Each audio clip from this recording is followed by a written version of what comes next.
मतलब जिस हिंदुस्तान से वो बेइंतहा मोहब्बत किया करता था। अब ये सरदार जी है, देखो इनके जो एंसेस्टर थे उन्होंने कितना सेक्रीफाइस किया औरंगजेब के समय। एक शख्स को ये कहा अगर धर्म चेंज करते हो तो ठीक, नहीं तो कभी किसी का नाखून निकाला। साहेब ज्यादा थे ना 5 और 6 7 साल के, फतेह सिंह जी, जोरावर सिंह जी, उनको दीवारों में चुनवा दिया। आप और हम होते तो शायद उस समय मान ही जाते, अरे आप कह रहे तो वो चीज को स्वीकार कर लेते हैं। तो हर व्यक्ति अपने नेशनलिटी के लिए जीता, अपने धर्म के लिए जीता है। एग्जैक्ट हुआ क्या था इतिहास को मैं आप सभी को उस कांच वाले कमरे में ले जाके बताऊंगा, चेहरा दिखाया या नहीं दिखाया। गर्मी में ठंडे रहते हैं, देखो इतने पानी को गर्म होने में टाइम लगता है, तब तक कमरे ठंडे, और पानी गर्म तो दीवारें गर्म, तो दूसरे कमरों की वनिस्पत वो कमरे गर्म रहते थे। 700 साल पुरानी इंजीनियरिंग यहाँ देख सकते हैं। अभी आपके घरों में तो एसी लग जाते, वातानुकूलित हो जाते ना। अब देखो पद्मिनी का यहाँ का इतिहास, और आपने वो मूवी देखी ना पद्मावत, उसमें 3 कंट्रोवर्सी है। यहाँ के इतिहासकार कहते हैं एक तो रानी यहाँ से दिल्ली नहीं जाती, दिल्ली है 550 किलोमीटर दूर। उनका ये कहना था अगर वो जाती तो आप जैसे भाई मिलते हैं, बहनें मिलती, तो सेना वैसे ही लंबी हो जाती। दूसरा, उसका चेहरा नहीं दिखाया, जो इस फिल्म में काफी विवादास्पद मैटर रहा था। और तीसरा, जब पद्मिनी को पता चला हम हार चुके हैं, केसरी एजेंडा झुक गया है, तो रानी पद्मिनी ने 16,000 अन्य स्त्रियों के साथ में, वही नई नवेली दुल्हन थी तो वही साड़ी वाला चूड़ामणि वाला जोड़ा पहन के, बिंदी, मंगलसूत्र, सुंदूर सब लगा के 16,000 अन्य स्त्रियां उनके छोटे बच्चों को साथ लेते हैं। वहां प्रथम जोर किया, कहाँ पे, जहां मैंने आपको द्वितीय दिखाया था। और जब पद्मिनी ने जोर किया तब वो टावर नहीं बना हुआ था, वो टावर बाद में बनाया गया। अब देखो यहाँ के व्यक्ति कहते हैं ये इतिहास नहीं है, रानी पद्मिनी नहीं तो इसके लगभग 225 साल बाद लिखा गया एक काल्पनिक रासो जो मलिक मोहम्मद जायसी ने लिखा था, जो शेरशाह सूरी का लेखक था। यहाँ के इतिहासकार कहते हैं इन्हें स्वयं ही नहीं पता कि 225 साल पहले इनके घर में क्या हुआ, तो उस शख्स को कैसे पता। और इसी रासों के ऊपर संजय लीला बंसाली ने पिक्चर बना दिया। पद्मिनी का जयपुर से कोई लेना देना नहीं है। जब उधर एक छोटा सा सेट बना के तुड़वा दिया, और जब लोगों ने न्यूज सुनी फिर विरोध किया, जहाँ विरोध हुआ तो न्यूज वाले पहुंच गए, तो उसकी टीआरपी भी आपने हमने बढ़ाई, उसने एक पैसा नहीं दिया। इधर एक कहावत है, जब तक ना समझ जिंदा है तो समझदार को कमा खाने की जरूरत नहीं है। इधर एक स्लोगन है, फीका पड़ता थे सूरज का जब तू माथा ऊंचा करता था, कुछ तो बात रही होगी राणा तुझ में, अकबर भी तुझसे डरता था।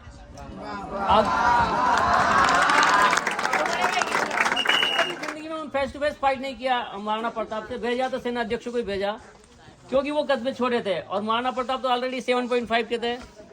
इनके लिए कहा था देखो मेरा वजूद डेफिनेट मेरे फादर या ग्रैंडफादर की वजह से बनाओ ना, तो मेरे कुटुंब का कोई ना कोई मुखिया है। तो हिंदुस्तान के 4-5 ऐसे स्तंभ बताता हूँ। बंगाल में डॉक्टर सुभाष चंद्र बोस हैं, महाराष्ट्र में छत्रपति शिवाजी महाराज हैं, आपके गुजरात में सरदार वल्लभ भाई पटेल हैं, और यहाँ प्रातः स्मरणीय महाराणा प्रताप है। और सेंट्रल का अगर आप देखते हैं तो बहादुर शाह जफर का नाम आपने सुना ही होगा। उन्हें अंग्रेजों ने 2 महीने तक भूखा रखा, आप और हम इतना भूखा नहीं रह सकते हैं। जब उन्हें भूख लगी तो क्या कहा, कुछ खाने में ले आओ, तो खाने में क्या लाए, एक चांदी के थाल में उसके 2 बेटों के सिर कलम करके लाए थे। तब भी उस शख्स को अफसोस नहीं हुआ। उसने क्या कहा, हिंदुस्तान में जब बेटे बाप के सामने आते हैं तो नजर उठा के नहीं आते हैं, झुका के आते हैं। तो उसने कहा मुझे गर्व है मेरे बेटे देश के लिए शहीद हो गए या कुर्बान हो गए।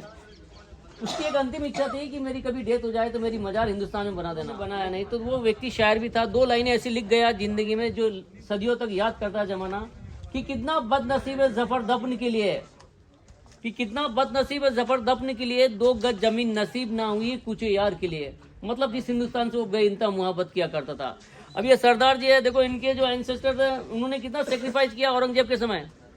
एक शख्स को ये कहा अगर धर्म चेंज करते हो तो ठीक, नहीं तो कभी किसी का नाखून निकाला। साहेब ज्यादा थे ना 5 और 6 7 साल के, फतेह सिंह जी, जोरावर सिंह जी, उनको दीवारों में चुनवा दिया। आप और हम होते तो शायद उस समय मान ही जाते, अरे आप कह रहे तो वो चीज को स्वीकार कर लेते हैं। तो हर व्यक्ति अपने नेशनलिटी के लिए जीता, अपने धर्म के लिए जीता है।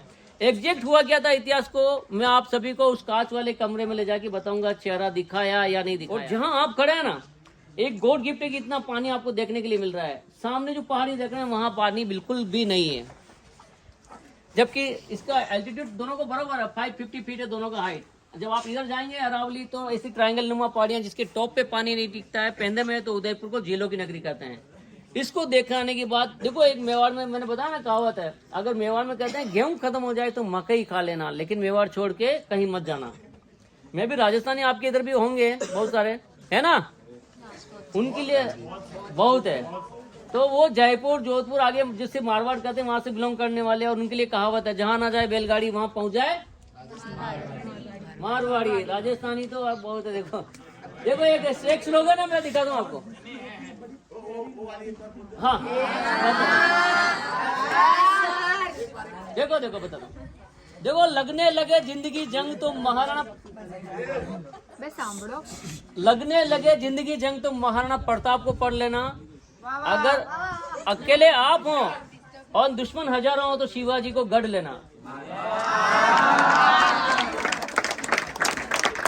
अब मैं आपको उस कांच वाले कमरे में जाता हूँ, और मेरी बात सुनो सर, मैं भी शायद आप तो नहीं, आपके कोई रिलेटिव्स जब वो डेफिनेट डॉक्टर होंगे, कोई इंजीनियर होगा, दोनों भगवान का रूप होते हैं। इंजीनियर्स कभी कभी वो चीजें बनाता है जो सदियों सालों तक टिकी रहती है, और डॉक्टर्स वो कहते हैं कि हम भगवान तो नहीं लेकिन भगवान से कम भी नहीं। मात्र पेशेंट पॉजिटिवली सोच लेके आता ना तो जल्दी ठीक हो जाता। अगर उसकी सोच ही नेगेटिव है तो दुनिया में कोई भी बड़ा डॉक्टर ढूंढ लो, आप ठीक नहीं हो पाएंगे। उनकी दवाई मात्र 40% काम करते हैं, लेकिन 60% मेटाबॉलिज्म आपके स्वतः जागृत होते हैं पॉजिटिवली सोचते हैं। देखो आज तो दवाइयाँ चल गई, उस समय दवाई नहीं थी तो माँ की डांट से बच्चा के लग जाती तो वो मुंह में उंगली लेने से उसके खून बंद हो जाते थे। माँ गिर गया तो बच्चा, माँ फिर मारेगी, गिर जाता तो भी मारती कि अभी गिर जाता। तो माँ तो वो चीज होती है, जगह जगह एक स्लेप्ट रहती है आपने याद में। मैं आपको कांच वाले कमरे में ले जाता हूँ, आपके रही स्लेप्ट? ओके, मेरे भी रही बहुत सारी। चलो दीदी इनको मुझे आगे जाना दो।